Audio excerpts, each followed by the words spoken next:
열왕기상 2장 36절서부터 46절입니다. 왕이 사람을 보내어 시므이를 불러서 이르되 너는 예루살렘에서 너를 위하여 집을 짓고 거기서 살고 어디든지 나가지 말라. 너는 분명히 알라. 내가 나가서 기드론 시내를 건너는 날에는 반드시 죽임을 당하리니 내 피가 내 머리로 돌아가리라.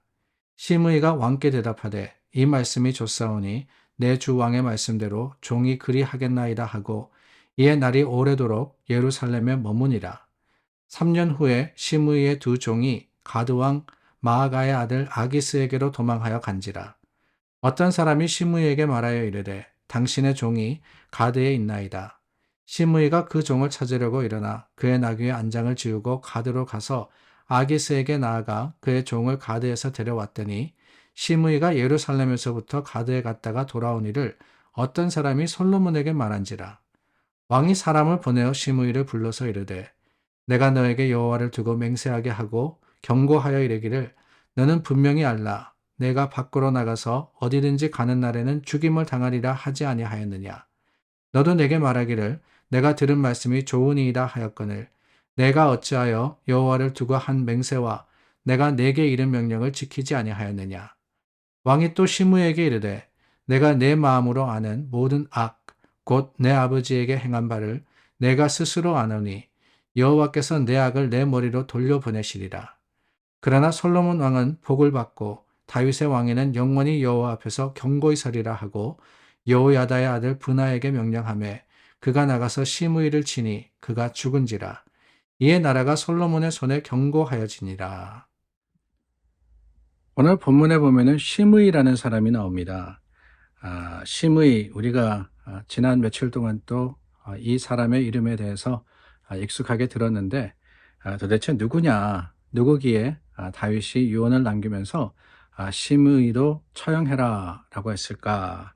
다름이 아닙니다. 이 시므이라는 사람은 베냐민 지파의 사람으로서 사울을 따랐던 사람입니다. 그러니까 사울에 충성했던 집안의 사람인데 나중에 다윗이 왕위에 오르고 그 왕위에 오른 후에 압살롬이 반역을 일으켜서 도망가게 되었을 때 그때 이 사울을 향해서 이 다윗을 향해서 이 욕을 퍼붓고 그리고 저주했던 그런 사람이었습니다. 사울에게 충성했는데 이 사울이 죽고 다윗이 왕위에 올랐으니까 아마 격한 마음이 있었던 것 같습니다. 그래서 참 이 다윗에게 손가락질하고 또한 이 욕을 했는데 문제는 뭐냐, 그 압살롬의 난이 제압이 되고 다윗이 돌아오게 되죠. 근데 그때 다윗이 긍휼을 베풉니다. 여러 가지 상황 속에서 시므이를 죽인 게 아니라 오히려 그냥 둡니다. 그런데 죄는 이 죄값은 반드시 치러야 되기 때문에 다윗이 죽으면서 이 시므이에 대해서 처리해라라고 했었습니다. 그 명령대로 솔로몬이 시므이를 처리를 하는데 어떻게 하느냐? 네가 네 집에서만 있으면은 살려주겠다라고 하죠. 밖에 나가지 말고 예루살렘에 있기만 하면은 거기 집을 짓고 네가 거기 거하기만 하면은 내가 너에게 아무런 해도 끼치지 않겠다라고 약속을 합니다. 그러니까 가택연금입니다. 집에서 그냥 갇혀 있으라라고 한 거죠. 그것만 해도 얼마나 감사한 일입니까? 죽을 수밖에 없는 상황인데 목숨을 부지했으니 말입니다. 예루살렘 있는 집에 있으면 됩니다. 그 집에서 어디 나가고 어디 돌아다니지만 않으면 괜찮은 거예요.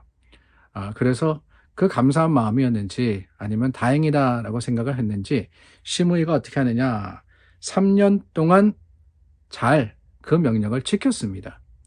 예루살렘에만 있으면서 그 집에서만 거해서 목숨을 부지했다는 거예요. 그런데 오늘 말씀이 뭐냐, 다른 게 아닙니다. 3년이 되었는데 시므이의 두 종이 도망간 거예요. 여기서 종이라 그랬는데 사실 그 당시는 노예죠, 노예. 그러니까 시므이의 이 재산이 되는, 시므이의 소속이 되는 그 두 종이 도망을 갔어요. 근데 도망을 갔는데 시므이가 그 종을 찾으러 갑니다. 가드라는 곳에 이 사람들이 숨어 있습니다. 당신의 종이 피해 있습니다. 라는 말을 듣고는 나귀를 타고는, 그리고는 가드로 가서 그 종을 잡아다가 온 겁니다. 아니, 큰 재산이었던 노예가 도망갔으니까 그 노예를 찾아와야지 라고 생각을 했던 것 같습니다.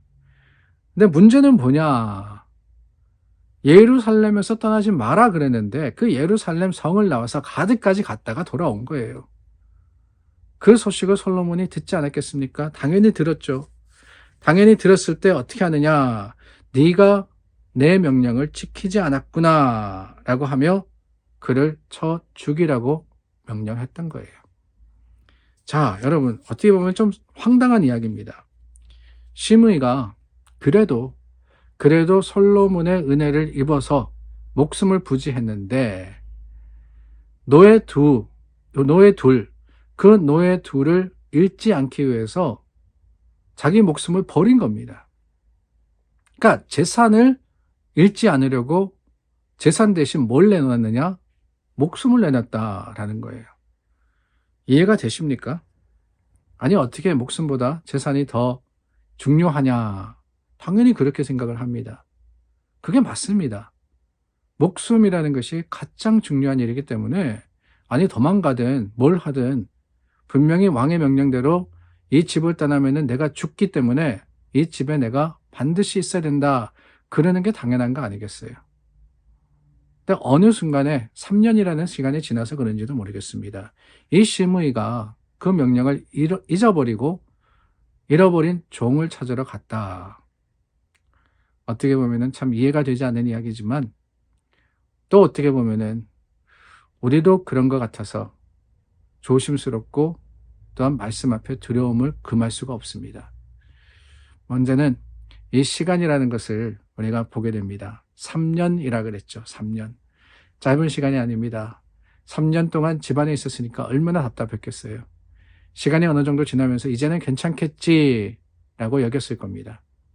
그러나 여러분, 어디 솔로몬이 몇 년 지나면 괜찮다 그랬습니까? 그랬지 않았잖아요. 어느 순간에 자기 마음대로 해석을 하는 거예요. 이 정도면 되겠지라고 말입니다. 이 정도면 안 됩니다.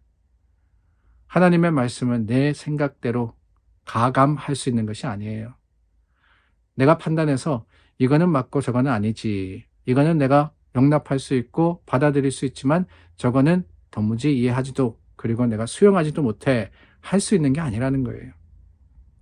아무리 많은 시간이 지났다 할지라도 오히려 시간이 지나면 지날수록 더욱더 경계하고 조심해야 되는데 나태해질 때 실패하는 겁니다. 신앙도 그래요. 시므이가 목숨을 건졌습니다. 시므이가 그 명령대로 살았습니다. 그런데 3년이라는 시간이 지나니까 잊어버렸던 것처럼 오늘 우리도 하나님의 사랑과 그 구원의 놀라운 감격을 시간 지났다고 내가 신앙생활 오래 했으니까 이 정도는 괜찮겠지라고 하면서 태무심하는 것은 아닌지 우리 자신의 모습을 다시 한번 돌아보게 됩니다. 아무리 오랜 시간이 지나도 주님 오시는 그날까지는 주님이 우리를 부르시는 날까지는 우리가 계속해서 깨어 있어야 됩니다.